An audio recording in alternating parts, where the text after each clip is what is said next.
নমস্কার, দেখছেন কলকাতা টিভির সঙ্গে আমি তসমিনা। শুরু করছি গুড মর্নিং কলকাতা।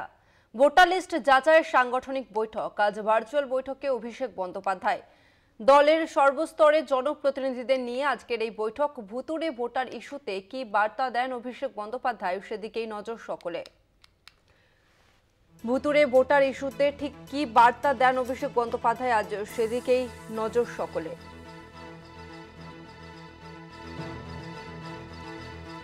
তৃণমূল কংগ্রেসের সাংগঠনিক রাশ হাতে নিয়ে ফের সক্রিয় হচ্ছেন অভিষেক বন্দ্যোপাধ্যায়। ভোটার তালিকা সংশোধনের যে কাজ শুরু হয়েছে তা আরও বৈজ্ঞানিক ও কার্যকর করতে নির্দিষ্ট পদ্ধতি জানিয়ে দিতে পারেন তিনি, এবং সেক্ষেত্রে একেবারে মাথা থেকে পা পর্যন্ত সমন্বয়ে জোর দেওয়া হচ্ছে, এমনটাই কিন্তু জানা যাচ্ছে।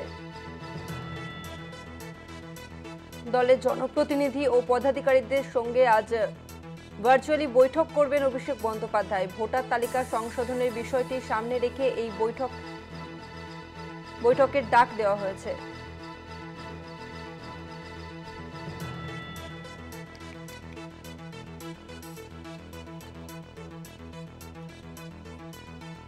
প্রতিনিধি দেবাশিস সেনগুপ্ত আমাদের সঙ্গে এই মুহূর্তে ফোন লাইনে রয়েছেন।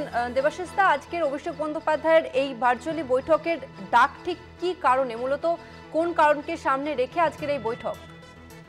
দেখো, আমরা জানি 27শে ফেব্রুয়ারি ইন্ডাস্ট্রি চেয়ারম্যান দলের বিশেষ অধিবেশন দলনেত্রী মমতা বন্দ্যোপাধ্যায় দলের যে সমস্ত নেতৃত্ব তাদেরকে স্পষ্ট বার্তা দিয়েছিলেন যে ভোটার লিস্টে অনেক ভোটার আছে এবং প্রথম যে চারটি কাজ তিনি দিয়েছেন তার মধ্যে অন্যতম কাজ হচ্ছে ভোটার লিস্ট কারেকশন করা এবং ভোটার লিস্ট প্রিন্ট করা। ভোটারের ভোটার থাকা সেই ভোটার লিস্ট প্রিন্ট করা ইতিমধ্যে দেখেছি যে এই যে 36 জনের কমিটি তৈরি সেই কমিটি কিন্তু পরদিন থেকে একদম বুথ স্তরে একটি বাড়ি বাড়ি সেখানে জনপ্রতিনিধিরা, কোনো জায়গায় বিধায়করা, কোনো জায়গায় মন্ত্রীরা, তারা কিন্তু তার দলীয় নেতৃত্ব এবং তারা কিন্তু প্রত্যেকটি বাড়িতে বাড়িতে গিয়ে ভোটার লিস্ট নিয়ে কাজ শুরু করেছে।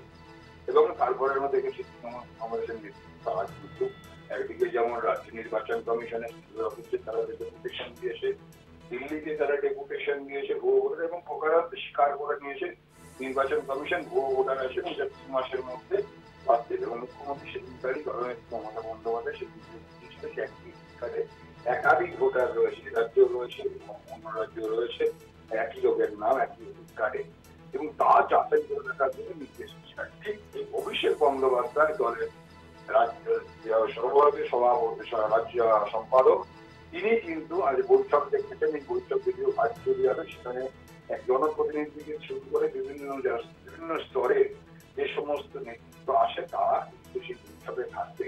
এখন দেখার বিষয় যে 36 জনের যে দলনেত্রী 36 জনের কমিটি করেছিল বিভিন্ন জেলায়, এবং সেখান থেকে কিন্তু আরো সমন্বয় কমিটি পরপর জেলা ওয়াইজ সমন্বয় কমিটি তৈরি করার কথা।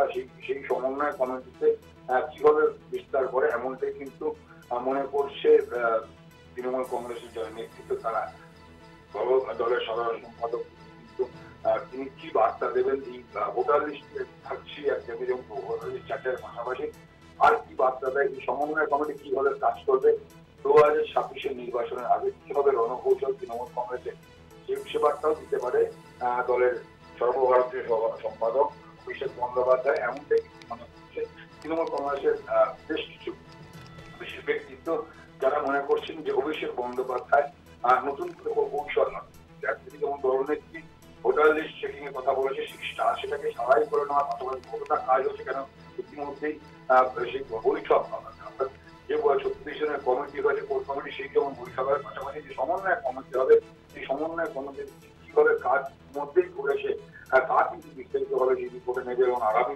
2026-এর নির্বাচনকে মাথায় রেখে দলনেত্রী যা বলেছে যে ভোটার লিস্ট করা সেই প্রিন্ট করার কাজ কতটা এগিয়ে এবং পরবর্তীকালে জনকৌশল হবে সে বার্তাও কিন্তু দিতে পারে দলের সর্বভারতীয় সাধারণ সম্পাদক অভিষেক বন্দ্যোপাধ্যায়।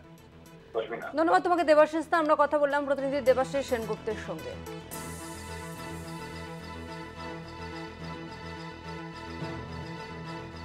আর একবার জানিয়ে রাখবো, আজ ভার্চুয়ালি বৈঠক অভিষেক বন্দ্যোপাধ্যায়ের। তিনি আজকে কথা বলতে পারেন রাজ্যের সমস্ত পঞ্চায়েত প্রধানদের সঙ্গে। রাজ্যের সমস্ত পঞ্চায়েত প্রধানদের সঙ্গে আজ ভার্চুয়ালি বৈঠকে বসতে চলেছেন তৃণমূলের সর্বভারতীয় সাধারণ সম্পাদক অভিষেক বন্দ্যোপাধ্যায়। যে খবর পাওয়া যাচ্ছে লোকসভা ভোটকে ঘিরেই এই বৈঠকের আয়োজন। স্বভাবতই ভার্চুয়াল বৈঠক থেকে অভিষেকের পঞ্চায়েত প্রধানদের ঠিক কি বার্তা তা নিয়ে কৌতূহল রয়েছে রাজনৈতিক মহলে।